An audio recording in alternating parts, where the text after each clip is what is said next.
You can't even do housework properly anymore, so you're no longer of any use to us. I agree. It's time to fire this housekeeper, right? Great! I can finally say goodbye to this old hag. My husband and mother-in-law were shouting at me in a wheelchair, and my daughter cursed at me without any sign of care. In front of me are the three of them, looking down at me with a wry smile. Are they waiting for my reaction? If you're going to go that far, I won't show any mercy either. You will see. I will make you regret it. My name is Anna Taylor, 30 years old. I'm a freelance writer working from home and a housewife. I got married 2 years ago and live with my husband, daughter, and mother-in-law. My husband Jared is 5 years older than me. I met him 3 years ago through a dating app I started with a friend. Jared and I both like watching movies. We had a lot in common, and we exchanged numbers right away. He was a mature man with a smart attitude. I was attracted to him, and we started dating. 6 months later, he proposed to me, and we decided on our marriage in no time. However, there was one problem we had to deal with in order to get married.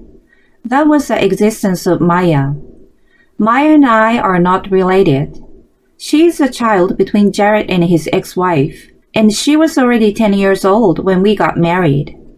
She is now a junior high school student. I still feel a big gap between us. I can understand why it's difficult to think of me as her mother, but still she hates me so much. Until recently, she has ignored me even when I try to talk to her. Now she makes fun of me without a doubt. Just the other day, while I was preparing dinner, Maya came home after finishing her after-school activities. I called out to her to ask her about her day, but she didn't respond. I was thinking of it as her ignoring me as usual when she threw something at my back. I looked at what had fallen and saw that it was a bag containing Maya's gym clothes. She glared at me as I picked it up. I will use those tomorrow, so wash them quickly. I spoke to Maya with a puzzled look on my face. I'm pretty sure you had another set of gym clothes, right? Even if I wash them today, they won't be dry by tomorrow. Can you take the other set with you? Huh? Why are you telling me what to do? I said wash them. Even if I start washing it now, it won't dry by tomorrow. That's why. Shut up! I told you to do it, so shut up and do it. You're useless. If it's not ready by tomorrow morning, I will tell Dad and Grandma. Good luck with that. She ran up the stairs and went to her room. She would not take anything I said to her. I had no choice but to take her gym clothes to the laundromat. While I was putting them in the dryer, I was struck by an indescribable feeling of emptiness. I had married Jared knowing that she would never be attached to me, but I never imagined that I would suffer so much. Maya, when are you going to treat me normally? Even if I can't be your mother, I want to at least have a normal conversation with you. Well, I guess I shouldn't rush it. I have to work harder. Someday we will understand each other. I told myself that, and Barry kept my spirits up. I was the one who decided to get married. I must not give up in the middle of the process. I spent every day with that thought in my mind. Actually, besides Maya, I have another problem. That is my mother-in-law. Like Maya, my mother-in-law also seems to be unhappy with me. She has disliked me since the beginning of our marriage. On this day, when I returned home from the laundromat, my mother-in-law was waiting for me at the entrance. Hey, Anna! Where the hell have you been? Where's the dinner? I'm sorry. The side dish is ready, so I will prepare the rest right away. Where have you been wandering around until this hour? You weren't out playing around, were you? No, I wasn't. Maya asked me to take her gym clothes to the laundromat. Well, Are you trying to say that it was Maya's fault? You really like to blame others, don't you? I didn't mean it that way. Just get the food ready. Jared will be home soon. Maya is probably hungry too. Yes, ma'am. I will get it ready right away. Whenever my mother-in-law doesn't like something even a little bit, she blames me. She would blame me for anything like this. When I was a newlywed, this attitude made me feel sorry for myself. Compared to before, things are a little better now. However, the damage is still done. What hurt me the most was being compared to my husband's ex-wife. Her name was Michelle, apparently. My mother-in-law compares me to his ex-wife at every opportunity and make comments as if I were inferior. Michelle could have done it better. Michelle's cooking was delicious. She was a kind and caring wife. I wish Michelle would come back, etc. According to Jared, his ex-wife's affair led to their divorce. I know that my mother-in-law loves Jared very much, but why does she praise the ex-wife who caused the divorce so much? If someone hurt her beloved son, I would not be surprised if she disliked them. However, I don't have the luxury of worrying about such things. How will I get around in this house from now on? How will I deal with my mother-in-law and Maya? I have to think about these things carefully and act accordingly every day. It is very difficult and burdensome. Even so, I was determined to do my best for the sake of my beloved husband. I did not complain to my husband about my mother-in-law or daughter-in-law. I mainly asked him how we can get along with each other. On this day, I explained a series of events and asked him before going to bed, Jared, are you listening to me? Today I was scolded by your mother and Maya again. I'm listening. I always tell you not to worry about that. I've told you, just leave them alone since Maya is a teenager and my mom is just like that sometimes. That's not going to happen. We are going to live together from now on. How can we live together and get along? Jared, you should think about that a little too. Without taking his eyes off the phone, he replied in an uninterested tone, so I questioned him firmly. Please, I'm serious here. Asking for advice. I can understand they don't like me, but your mother compares me to Michelle, you know.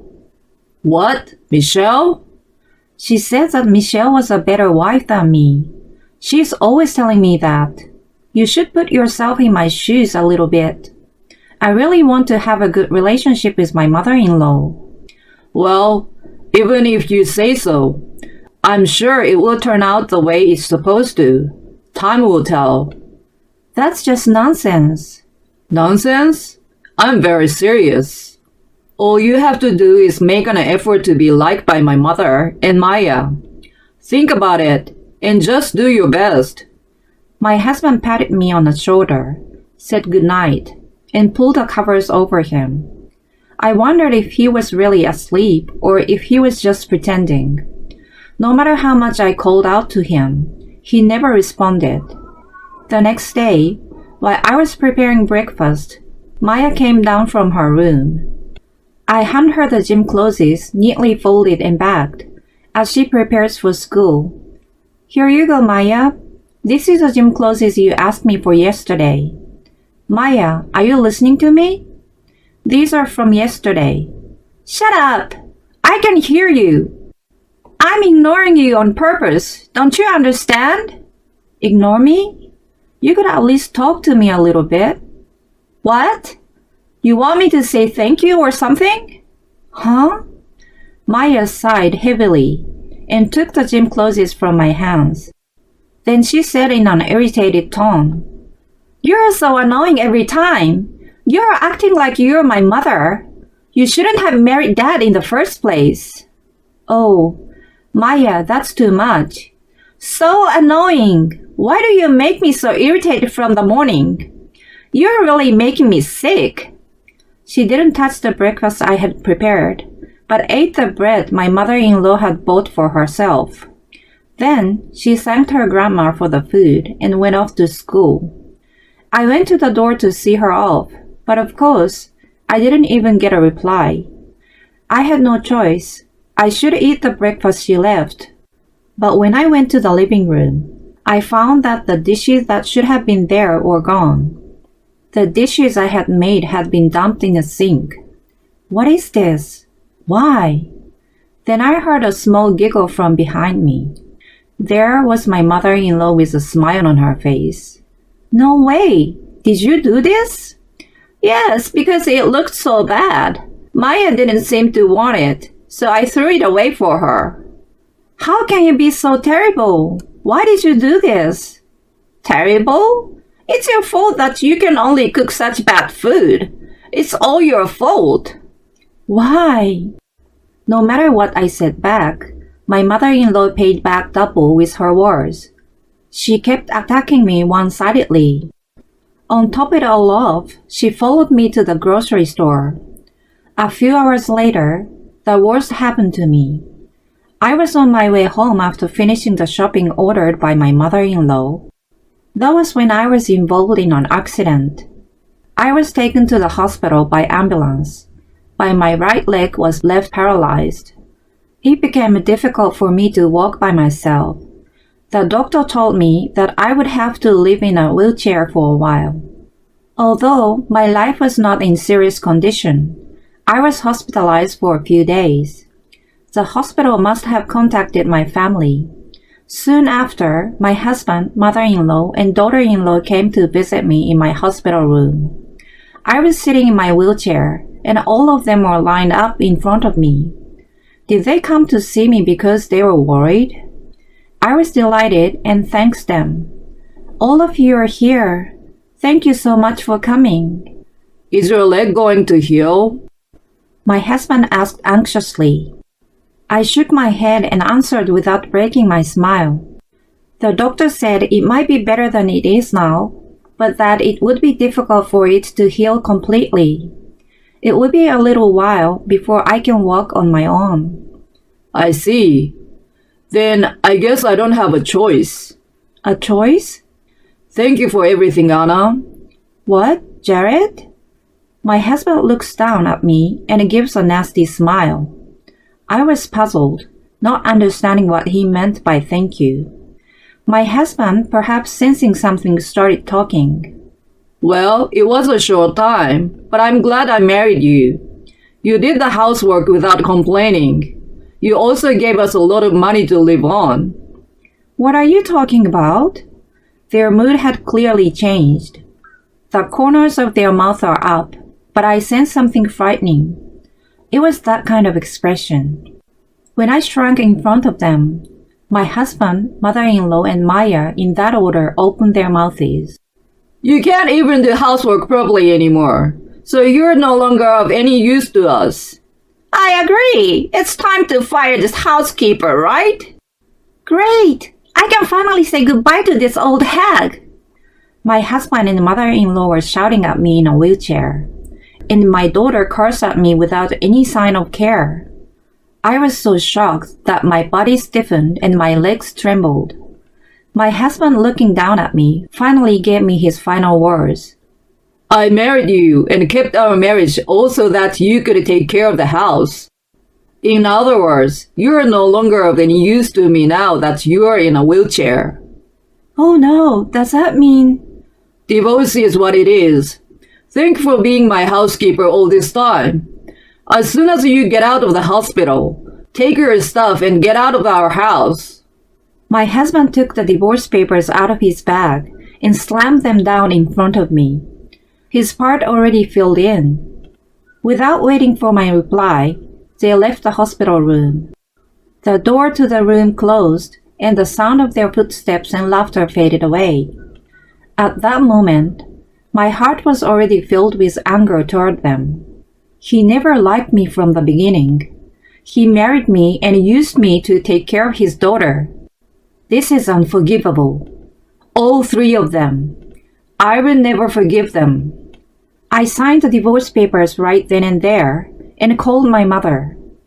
I explained the situation and asked her to submit the signed divorce papers to the city office.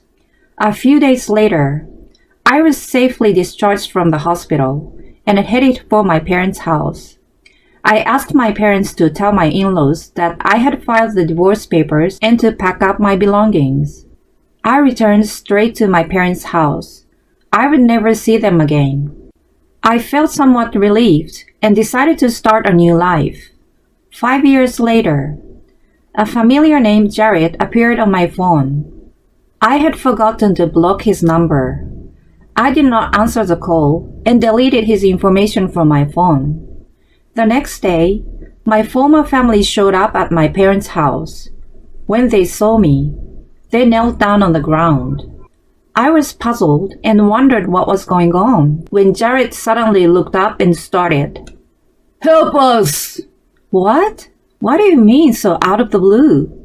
Please, Anna, you're the only one I can rely on. What is this about? I need you to lend us some money. Otherwise, we can't make a living. If I sum up his words, this is what it was. For a while after I left, they were living a comfortable life. But when Maya entered a private high school, their finance had become more difficult. The reason was that Maya was stealing money from the house to buy the things she wanted. Not only that, Jared's mother was also using her son's salary to indulge in beauty treatments and luxury brand goods.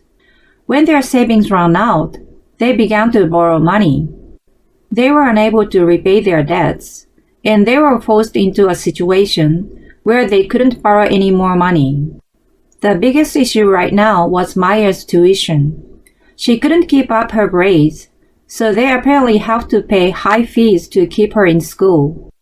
They tried for a scholarship, but her grades were so bad that she's on the verge of being expelled from school.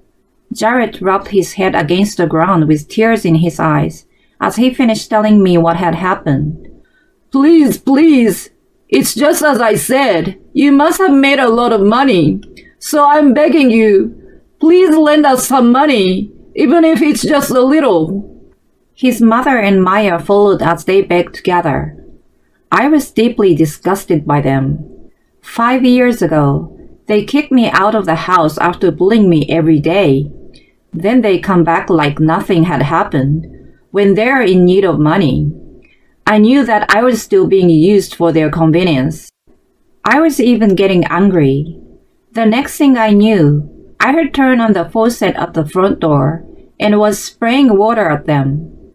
What the hell are you doing, you bitch? Again, all three of them screaming and yelling. Hey, what are you doing? It's so cold. Don't get carried away, you old hag. We are relying on you and begging you to help us. This is obviously not the way to ask for help. Once their true nature was exposed, I blurted out my true feelings, which I had been keeping in my heart all this time.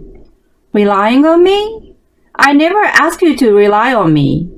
You used me for your own convenience, and now you want me to help you out because you're in trouble?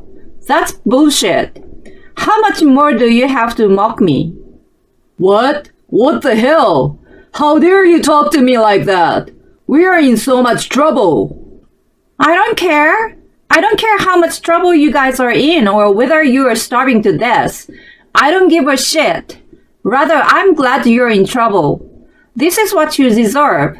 I will never help you in a million years. Why don't you guys just lick each other's wound and suffer for the rest of your lives?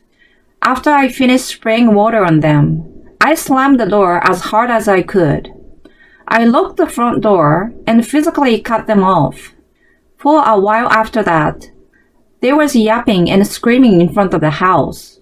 A neighbor who couldn't stand to see them called the police. They were taken away by the police under the name of nuisance. The rumor that they got into trouble with the police spread throughout the neighborhood. Eventually, the story reached Jared's company. Unable to bear the side-eyeing from his colleagues, he resigned voluntarily. As a result, they were unable to pay Maya's school fees, and she was forced to drop out of high school. Now each of the three is working to pay off their debts. They seem to be cooperating with each other, but when they meet each other, they are always blaming each other for their problems. The family relationship is deteriorating day by day. From my point of view, this is all I can hope for. I can only say that they deserved it. I, on the other hand, am still working at home while being taken care of by my parents. My leg has become much more mobile, and I'm now going to rehabilitation to make a full recovery. I cannot thank my parents enough for accepting me back after my divorce. From now on, I'm going to enjoy life to the fullest for my father, mother, and myself.